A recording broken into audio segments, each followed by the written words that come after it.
to do a little bit of transplanting today. Here are the Tabita Dykes collards. So here, take a look.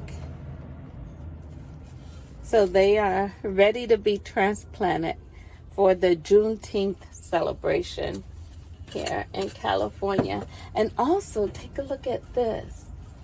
This is my Buena Mulata peppers. It has an African American connection too. Yes, I have them in these little recycled free containers that I got from our landfill. So they are ready to be transplanted.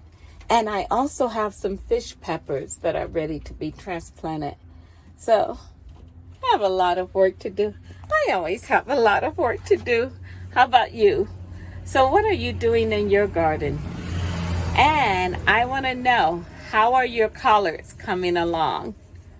All right, don't forget, collards are superfood.